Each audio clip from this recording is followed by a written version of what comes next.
하나님께서 오늘 우리에게 주실 말씀은 잠언 14장입니다. 구약 925쪽입니다.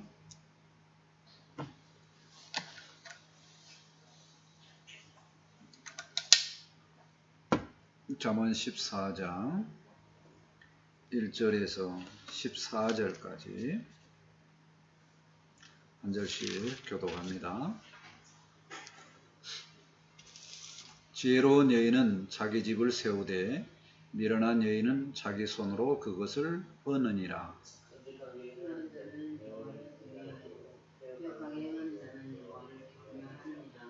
미련한 자는 교만하여 입으로 매를 자청하고 지혜로운 자의 입술은 자기를 보전하느니라.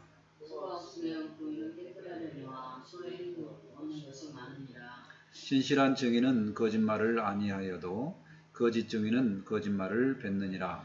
교만한 자는 지혜를 구하여도 얻지 못하거니와 명철한 자는 지식 얻기를 쉬우니라. 너는 미련한 자의 앞을 떠나라. 그 입술에 지식이 있음을 보지 못함이니라. 슬기로운 지혜는 자기의 일을 아는 것이고 미련한 자의 어리석음은 숨기는 것이니라. 미련한 자는 죄를 심상히 여겨도 정직한 중에는 은혜가 있느니라. 마음의 고통은 자기가 알고 마음의 즐거움은 타인에 참여하지 못하느니라. 악한 자의 집은 망하겠고 정직한 자의 장막은 흥하리라. 어떤 일은 사람 보기에 바르나 율경은 사망의 기름이라. 웃을 때에도 마음에 슬픔이 있고 즐거움의 끝에도 근심이 있느니라.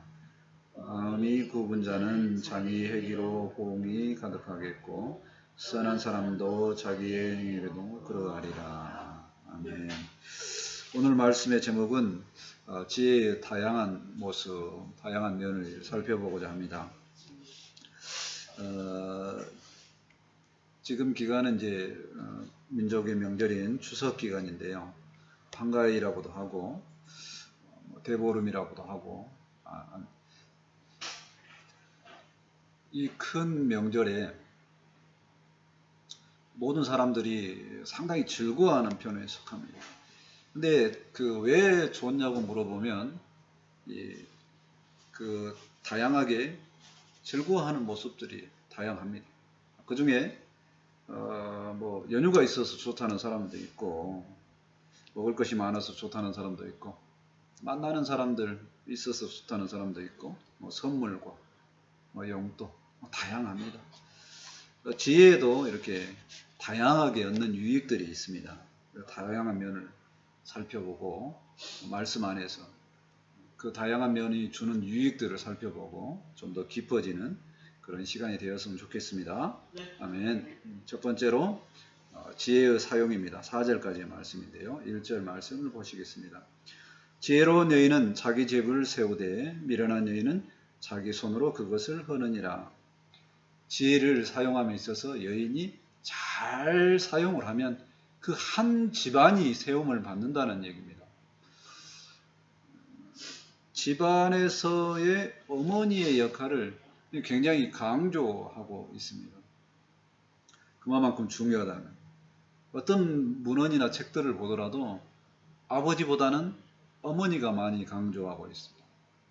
왜 그러냐면 사람들을 보면 그 영향력이 누가 더 좋냐면 자식하고 관계 속에서 어머니가 관계성이 훨씬 더 깊게 나타나기 때문입니다.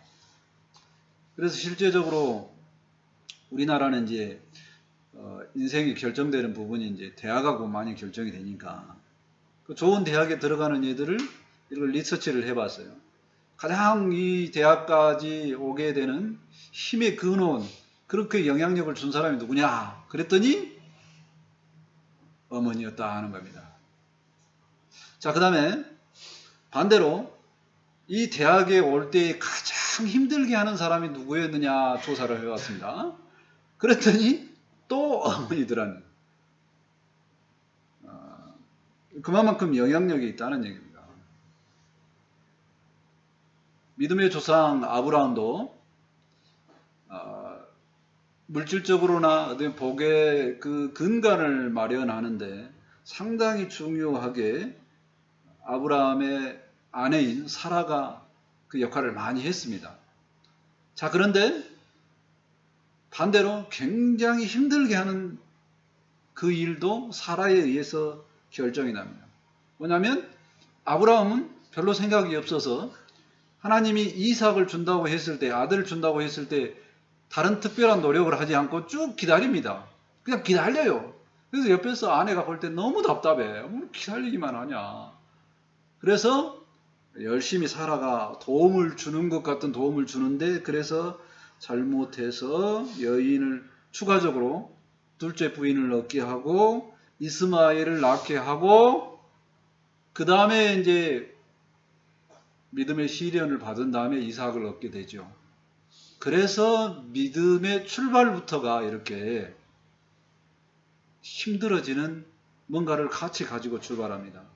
믿음의 싹인 이삭과 또 인간의 노력에 의한 또 다른 자식인 이스마엘, 그것 때문에 오늘날까지도 세상은 계속적으로 전쟁을 하고 있다, 이런 식으로 봐도 되죠. 하나님을 온전히 믿는 큰 세력들과 또 그 다음에 이제 모슬림 계열들, 일단 아직까지도 싸움을 하고 있다고 생각을 하면 됩니다. 어쨌든 지혜로운 여인이 영향력이 있기 때문에 잘 사용을 해야 된다는 거고요. 자, 2절을 볼까요? 정직하게 행하는 자는 여호와를 경외하여도 패역하게 행하는 자는 여호와를 경멸하느니라. 우리 성경의 그 어수는 이제 조금 바뀌어 있는 듯 합니다.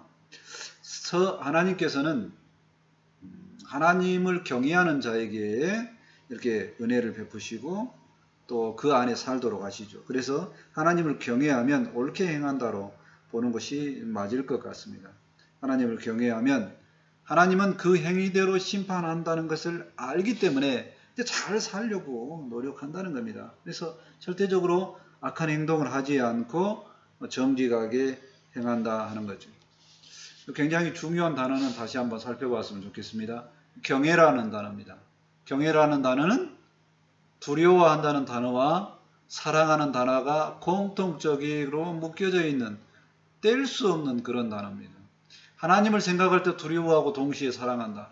절대적으로 인문학적이나 세상 사람들은 이 두 개 단어를 연결을 못합니다. 근데 조금 연습이 되는 게 뭐냐면 자녀가 아버지를 볼 때에 그런 마음이 생겨요. 내가 잘못하면 두려움이 막 생기고 아버지 볼 때, 내 아버지가 뭐 잘해주고 또 같이 놀고 그러면 너무 좋다는 겁니다. 근데 항상 그 두 마음이 내 마음속에 같이 있어요. 그게 그렇게 하나님을 향하는 마음, 그것이 경외라는 마음입니다.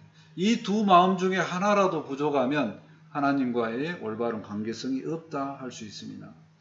3절 말씀 보실까요? 미련한 자는 교만하여 입으로 매를 차청하고 지혜로운 자의 입술은 자기를 보전하느니라. 지혜로운 자는 입을 함부로 사용 안 한다. 사용 안 하는 이야기를 합니다. 잠언에서 상당히 많이 다루고 있는 부분이죠. 제발 말 조심해라, 입 조심해라 하는 얘기입니다. 그런데 인간은 말을 안 하고는 인간관계가 형성이 안 되고 인간관계가 유지도 안 됩니다. 그러니까 굉장히 말은 중요합니다. 그러면 중요하면 사람들은 거기에 신경을 써야 되는데 그 중요한 것을 조금 사실은 말을 내뱉기가 너무 쉽기 때문에 신경을 안 씁니다. 말 한마디로 천냥빚을 갚는다는 말도 있고 말 한마디 잘못해서 죽음에 이른다는 말, 그 두 말을 다 생각한다면 얼마나 우리가 조심해야 될까 생각해 볼 수 있을 것 같습니다. 그리고 사실은 말은 어렸을 때 배우기 때문에 믿음 안에서 이렇게 인격적으로 괜찮은 가정 안에서 자녀들이 말을 배우면 참 이쁜 말을 잘 배웁니다. 근데 그 말을 배웠다가 나중에 잘못 배웠다가 나이 먹어서 고치려고 하면 사회생활 할 때 자기가 부족함을 느낍니다. 바꾸려고 합니다. 근데 잘 안 고쳐집니다. 늘 긴장하고 있어야지만 자기가 나중에 배운 말을 하게 됩니다. 긴장을 놔버리면 바로 내면에서 어렸을 때부터 형성된 나쁜 말이 나옵니다. 그러면 주변의 사람들과 쉽게 관계성이 깨져버리죠. 그래서 어려서 배운 성경의 말씀들이 참 중요하겠다라는 생각도 해봅니다. 4절 말씀을 보실까요? 소가 없으면 구유는 깨끗하려니와 소의 힘으로 얻는 것이 많으니라. 집안에 소가 없으면 소 먹이는 밥통, 구유가 없겠죠. 소똥도 없겠죠. 깨끗하죠. 우리 집에 지금 소가 없습니다. 깨끗하니 좋잖아. 근데 뭐냐면 소가 주는 유익인 힘도 없습니다. 이거는 뭐를 얘기를 하냐면 삶에 있어서 깨끗하고 편한 것, 좋은 것만 찾기 위해서 필요한 것도 노력을 안 하면 안 되겠다는 이야기입니다. 요즘에 그 신조어 중에 파이어족이라는 게 있어요. 파이어족. 40이 될 때에 모든 부를 다 완성해 놓고 노년까지 쓸 부를 완성해 놓고 40 이후부터는 파이어 모든 거 내려놓고 그냥 즐기고만 살겠다라는 것이 인생의 목표다 하는 젊은 친구들이 많다는 겁니다. 그래서 뭐냐면 그 가치관 속에 있는 사람들은 뭐예요? 결혼도 안 하고 결혼을 하더라도 애기를 낳지 말자 이런 경우도 있고요. 그러니까 뭐냐면 남을 생각하는 게 너무 부족해요. 성경은 여러분들에게 이러한 삶이 좋습니까? 이러한 삶이 좋습니까? 선택의 말을 하지 않습니다. 성경은 당연히 뭐라고 말하냐면 당연히 결혼하라고 그러고 당연히 자식을 낳으라고 그럽니다. 그게 복이라고 그럽니다. 그럼 왜 성경은 그러하냐? 왜 하나님의 뜻은 그러하냐? 결혼을 하고 나서 정말로 인생의 중요한 것을 배우기 시작을 합니다. 그게 뭐냐면 첫 번째, 살기 위해서 양보해야 되고 타협하고 감당해야 되는 것들을 배웁니다. 이거는 절대적으로 사회에서 배울 수 없는 겁니다. 그러니까 이런 것들을 배웁니다. 그 다음에 자녀를 키우면서 뭐냐면 줄 때의 기쁨에 엄청난 기쁨을 알기 시작을 합니다. 그래서 하나님께서 내게 아무것도 바라지 않고 줄 수 있겠다라는 마음이 이해가 됩니다. 그래서 그 하나님의 사랑도 이해하고 주님이 우리를 위해서 십자가의 고난 포함 모든 고난을 당하시고 죽으셨다. 이게 이해가 됩니다. 그래서 노력하는 것, 배움에 있어서 가장 중요한 것은 어디로 나아가냐면 결국엔 사랑을 배웠으면 좋겠다. 인간이 인간답게 가장 사는 모습은 뭐냐면 사랑을 하는 존재로 성장하기를 원한다 하는 얘기입니다. 지혜 사용하는 여러 가지 면들을 한번 살펴봤습니다. 지혜를 사용하면 가정이, 여인이 잘 사용하면 가정이 올바르게 세움을 받습니다. 지혜의 출발은 하나님의 경외에 있다고 했고요. 또 지혜에 있는 자들은 입을 사용을 오히려 조심을 해야 돼요. 또 지혜로운 사람은 열심히 노력하는데 그 노력의 가장 최고점에 가서는 사랑에 있다는 것을 생각을 해봤습니다. 그래서 율법을 정리하면 하나님께서 우리에게 이렇게 살아라 라고 하는 말씀을 딱 정리하면 이겁니다. 고면의 말씀 받을까요? 신명기 6장 5절의 말씀입니다. 너는 마음을 다하고 뜻을 다하고 힘을 다하여 내 하나님 여호와를 사랑하라. 하나님 사랑으로 끝납니다. 하나님 사랑하면 하나님 사랑 알고 이웃 사랑하고 자녀 사랑하고 모두를 사랑할 수 있기 때문입니다. 참 지혜는 사랑하는 지혜임을 생각을 해보았습니다. 아멘. 두 번째 지혜자의 행동에 대해서 살펴보고자 합니다. 5절부터 9절 말씀입니다. 5절 말씀 보실까요?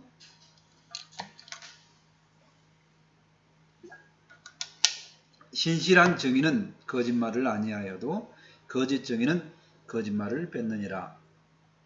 신실한 증인은 거짓말을 하지 않는다는 겁니다. 신실이라는 단어는 지혜하고 어떤 관련이 있냐? 정말로 지혜 있는 사람은 사실만을 절대적으로 거짓말하지 않고 참말만 한다 하는 얘기입니다. 요즘에 굉장히 불편한 것이 그거죠. 자기가 능력을 갖기 위해서 인터넷에서 뭔가를 올려놓고 뭔가 하는 유튜버들 또 뭔가 그런 관련 속에 있는 직업들 엄청 많습니다. 대부분 TV에 나오는 모든 거의 많은 연예인들이 그거 많이 합니다. 근데 문제는 뭐냐면 그 속에 그 조회수를 늘리기 위해서 과장하고 과장이 조금 넘어서 없는 일이 있는 것처럼 거짓말을 너무 쉽게 한다는 겁니다. 아, 실수했구만 하고 나면 끝나버립니다. 근데 뭐를 모르냐면 그렇게 다져진 자기 이미지는 결국엔 다시 회복되지 않는 망하는 인생으로 됩니다. 그래서 죄 있는 사람은 거짓을 사용하지 않고도 성공의 길에 나가게 된다는 겁니다. 참 지혜의 행동이 거짓이 아니고 참 신실함에 의해서 성공으로 나아갔으면 좋겠습니다. 6절 말씀 보실까요? 거만한 자는 지혜를 구하여도 얻지 못하거니와 명철한 자는 지식 얻기가 쉬우니라. 명철한 자는 지식을 얻기가 쉽다는 얘기입니다. 지식이라는 단어는 그거라고 그랬습니다. 지혜에 비교해서 내가 삶에서 체득하는 지혜라고 그랬어요. 근데 거만한 자는 자기가 뭔가를 삶에서 지혜를 얻고 싶은데 못 얻는다는 얘기입니다. 왜 못 얻냐? 거만한 자는 남의 말을 잘 안 듣습니다. 자기가 뭔가 해놓은 것이 있어. 자기의 논리가 있어. 그래서 다 틀렸고 뭐라고 말을 하다 아 그럴 수도 있지요. 그럴 수도 있지요 해놓고 결국엔 자기가 하고 싶은 대로 합니다. 그러니까 결국엔 능력이 많은 사람, 경험이 많은 사람, 해본 사람이 지혜의 말을 전해줘도 지식의 말을 전해줘도 그 사람은 받아들이지 않습니다. 그러니까 굉장히 더디고 힘들고 잘못되는 경우가 많다는 겁니다. 반대로 명철한 자는 지혜를 받기를 쉽게 생각합니다. 내 생각이 틀린 것 같은데 노려놓고 경험 있는 사람들의 이야기를 들으면서 그 사람이 무슨 말을 하는가 잘 알아듣고 배워가면서 삶에 유익한 지식을 많이 배운다는 겁니다. 근데 그 지식의 최고봉은 뭐냐면 많은 사람이 성공을 진짜 깊게 해본 사람은 결국엔 하나님의 말씀이다. 이렇게 됩니다. 그래서 결국엔 하나님 안에서 말씀이 참 평강이 있고 행복을 알게 되고 우리의 인생은 하나님의 창조 속에 있음을 하나님의 섭리 속에 있음을 항상 인정하고 그 속에서 살아간다는 겁니다. 이것이 참 지혜라는 걸 알게 된다는 겁니다. 7절 말씀 보실까요? 너는 미련한 자의 앞을 떠나라. 그 입술에 지식이 있음을 보지 못함이니라. 미련한 사람과 거리를 두라는 얘기입니다. 미련한 사람과 계속 사귀면 뭐냐면 나도 그 물에 들어요. 그래서 그 속에 있으면서 그 속에서 조금 높아지는 것 정도에 가 있으나 결국엔 미련함에 있다는 것을 알지 못합니다. 한때 그런 말을 한 적이 있습니다. 우리나라의 약 70%가 교인이라고 자청한 시기가 있었어요. 역사적으로. 그렇게 교인들이 많았을 때 어떤 사람은 그렇게 이야기도 한 적이 있습니다. 정말로 해결을 많이 해야 될 사람들은 감옥에 있으니까 내가 감옥에 들어가서 그 사람들을 전도해서 주님 품으로 인도하겠다라고 선전을 하고 하는 사람이 있습니다. 물론 감옥에 가서 선교 활동하고 복음 전하고 하는 사람들이 있습니다. 근데 그 사람은 뭐냐면 그런 사람의 신분으로 가는 거죠. 나도 그렇게 복지 차원에서 돕는 차원에서 가겠습니다라고 허락을 받고 가는 겁니다. 근데 아까 그 미련한 사람은 어떤 사람이라고? 그들과 섞여야지 그들을 변화시킬 수 있는 말을 전할 수 있다라고 생각하고 본인이 자청해서 감옥으로 가는 겁니다. 한편으로 잘 모르는 미련함이라 생각할 수 있었습니다. 8절 말씀을 보실까요? 슬기로운 자의 지혜는 자기의 길을 아는 것이라도 미련한 자의 어리석음은 속이는 것이니라. 슬기로운 자의 지혜는 자기 길을 알게 된다는 겁니다. 인생을 뭐라고 그러냐면 길이다, 걸어간다. 어떤 이 삶의 체험에서 실천적인 면을 강조하니까 길이라는 표현을 많이 씁니다. 그 슬기로운 자의 인생길은 옳은 길이다 하는 얘기입니다. 미련한 자는 가만히 내버려도 도도 멸망으로 간다는 겁니다. 그래서 이 말만 갖고 교회에 딱 적용을 하면 성도는 천성을 향해 간다, 천성길을 간다, 이렇게 이야기를 합니다. 그래서 성도들은 그 하나만으로도 슬기로운 자요, 지혜로운 자라 생각할 수 있겠습니다. 9절 말씀을 보실까요? 미련한 자는 죄를 심상히 여겨도 정직한 자 중에는 은혜가 있느니라. 미련한 자는 죄를 우습게 여긴다는 겁니다. 정직한 자는 심각하게 생각하기 때문에 은혜를 받게 된다는 내용이죠. 미련한 자는 죄를 우습게 여기기 때문에 이제 함부로 짓다가 심판을 받게 되는 거죠. 이제 의인은 반대로 의롭게 살면서 은혜가 임한다 하는 내용입니다. 요즘 사람들은 보면 너무 많이 죄를 우습게 생각하나요? 죄를 지어도 뭐라고 하냐면 들키지만 않으면 된다라고 생각하는 사람들 너무 많습니다.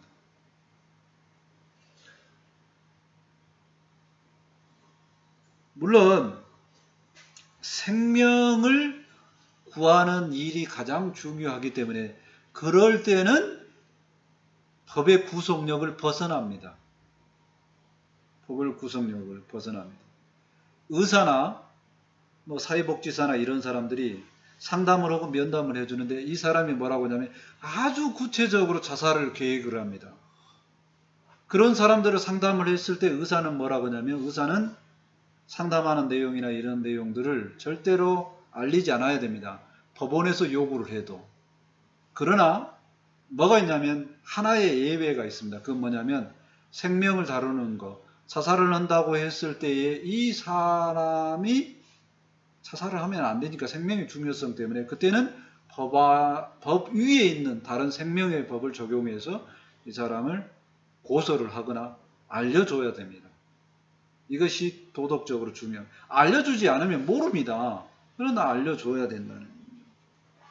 그래서 성경은 가장 중요한 건 뭐냐면 생명의 중요성, 또 그 기준을 알려주는 겁니다. 그래서 정말로 지혜로운 사람은 은혜 속에 들어가려면 기준이 되는 성경을 많이 보는 것도 중요하다 하겠습니다.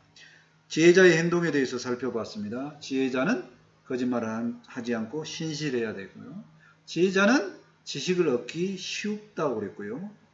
지혜자는 미련한 자와 거리를 두라고 그랬고, 지혜자는 옳은 길을 가고 있다고 확신을 해야 하며, 지혜자는 사람의 기준보다 하나님의 행동 기준으로 해야 됐다고 말씀을 살펴보았습니다. 지혜를 기록한 이 시편에 우리에게 은혜가 되는 말씀이 있습니다. 시편 25편 5절을 보면 주의 진리로 나를 지도하시고 교훈하소서. 주는 내 구원의 하나님이시니 내가 종일 주를 기다리니라. 이렇게 말씀합니다. 주의 말씀에 의해서 지도함을 받고 그 말씀에 따라 살면서 생명 얻는 우리 모두가 되었으면 좋겠습니다. 아멘. 세 번째로 마음을 살펴보는 지혜를 얻고자 합니다. 10절 말씀을 보실까요? 마음의 고통은 자기가 알고 마음의 즐거움은 타인이 참여하지 못하느니라. 이 마음 속에 있는 것을 타인이 다는 모른다는 겁니다. 남이 절대 내 마음 모릅니다. 내가 말하지 않으면요. 말을 해도 잘 모르는 경우가 있습니다. 왜냐하면 언어의 부족함 때문에. 어쨌든 좌우지간 남의 마음을 모른다. 이게 굉장히 우리에게 알려주는 중요한 깊게 생각해야 되는 숙고사항 두 가지가 있습니다. 그건 뭐냐면 남하고 관계성을 맺을 때에 내가 좀 더 마음이 키워져야 된다면 나 혼자 살아가면 안 되고 남하고 관계성 속에서 살아가야 된다는 거예요. 그래야지 내가 넓어진다는 겁니다. 창세기 1장에도 보면 2장에 아담이 혼자 있음을 하나님께서 불편하게 생각하시고 하와를 허락하셨습니다. 그러니까 혼자 사는 거는 이게 인기가 있는 거는 문제가 있다는 겁니다. 대한민국이 아프다는 겁니다. 같이 살아서 기뻐하자. 우리가 함께 하니까 좋다. 이래야 된다는 겁니다. 그 다음에 또 두 번째로 생각해야 될 내용은 뭐냐면 남을 절대적으로 내가 다 알아 이렇게 말하면 안 된다는 겁니다. 내가 그 인간 알지 이런 쪽에서는 뭐냐면 일부만 아는 겁니다. 그 속에 마음 다 안다고 착각해서 넘겨짚으면 소통과 관계성에서 문제가 된다는 겁니다. 그러니까 이제 더 나은 미래를 이끌어감에 있어서 가장 중요한 것은 뭐냐면 남하고 관계성에서 마음을 알아주는데 에너지를 굉장히 많이 써야 되겠다는 겁니다. 물질로 주는 것, 다른 어떤 보답보다도 마음을 읽어주도록 노력하는 것이 중요하다 하겠습니다. 11절 말씀을 보실까요? 악한 자의 집은 망하겠고 정직한 자의 장막은 흥하리라. 악한 자는 망하고 정직한 자는 흥한다는 내용입니다. 잠언에서 굉장히 많이 다룬 내용이죠. 여기도 뭐냐면 도덕적인 마음을 생각해 볼 수 있습니다. 이 나라가 굉장히 성장을 많이 하려면 도덕적으로 괜찮은 나라여야 한다는 겁니다. 대한민국이 이렇게 성장을 많이 한 거에는 많은 원인들이 있지만 첫 번째로 뭐냐면 우리는 도덕적으로 괜찮은 교육이 괜찮은 문화로 살펴져 있는 나는 좀 못해도 내 자식이 잘못된 길을 가는 것을 굉장히 부모님들이 다 어느 부모든지 다 싫어합니다. 깡패 두목이 내 깡패로 성공했으니까 너도 깡패 되라 이런 부모 어떤 영화를 봐도 없는 것 같습니다. 절대적으로 그런 좋은 면, 그 배움의 좋은 면에서 우리나라는 성공한 것 같습니다. 그래서 이후에 우리나라가 좀 더 좋은 나라가 되려면 도덕적인 마음이 길러지는데 좀 신경을 많이 썼으면 좋겠다고 생각을 해봅니다. 또 역사적으로도 보면 망했다 하는 나라들은 보면 끝부분에 가면 도덕적으로 타락한 나라가 대부분 망합니다.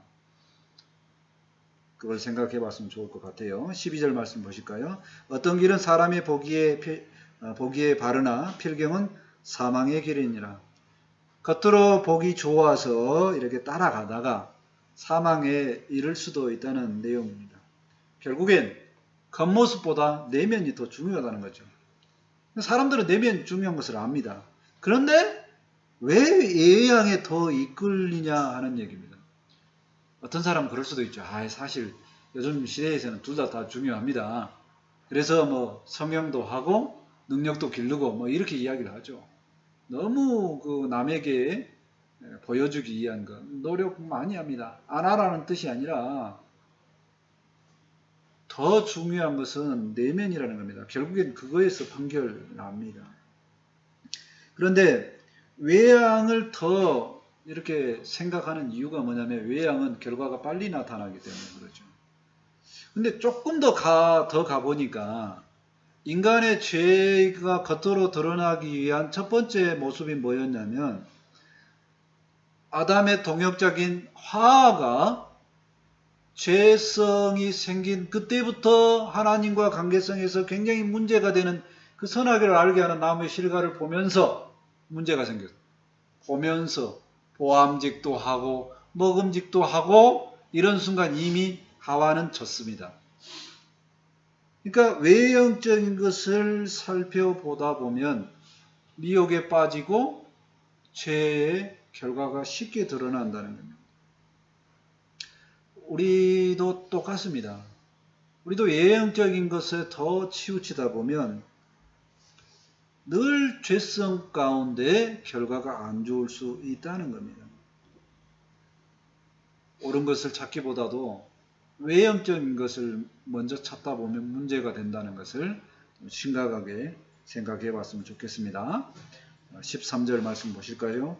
웃을 때에도 마음에 슬픔이 있고 즐거운 끝에도 근심이 있느니라. 어떤 좋은 일 끝에 항상 근심이 있다. 인생은 늘 즐겁지만 않고 슬픔이 온다 하는 얘기입니다. 그것은 인간의 나약한 면이죠. 지속적으로 즐거울 수 없다는 겁니다. 그러면 어떻게 해야 될까요? 피할 수 없으면 즐겨라 이런 말도 있다시피 우리 인생의 한계와 고통을 마음으로 받아들여야 된다는 겁니다.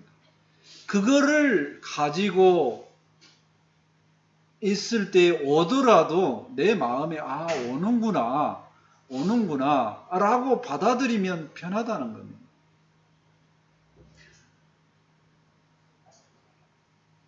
사람들이 건강에 대한 관심은 굉장히 많죠. 근데 관심은 많은데 뭐에다 시간 투자를 뭐냐면 근육을 불리는데 그 근육이 찢어지는 고통에 대한 시간 투자하기는 사실 관심을 좀 덜합니다. 그러니까 뭐를 받아들여야 된다고요? 건강을 유지하기 위해서는 근육을 만드는 고통이 있어야 된다. 이걸 받아들여야 된다는 겁니다. 그래서 마음이 편하다는 겁니다. 당연히 그래서 그 일을 진행을 해야 되겠죠. 14절 말씀 보실까요? 마음이 굽은 자는 자기 행위로 봉이 가득하겠고 선한 사람도 자기 행위로 그러하리라. 그러니까 마음이 정해지면 그것에 따라 결과가 찾아온다는 얘기죠. 마음이 굽은 사람은 마음이 굽어 있어요. 뭔가를 보더라도 잘못 본다는 겁니다. 그래서 맨날 인생을 부정적으로 보고 결과가 안 좋겠지 이렇게 생각한 사람.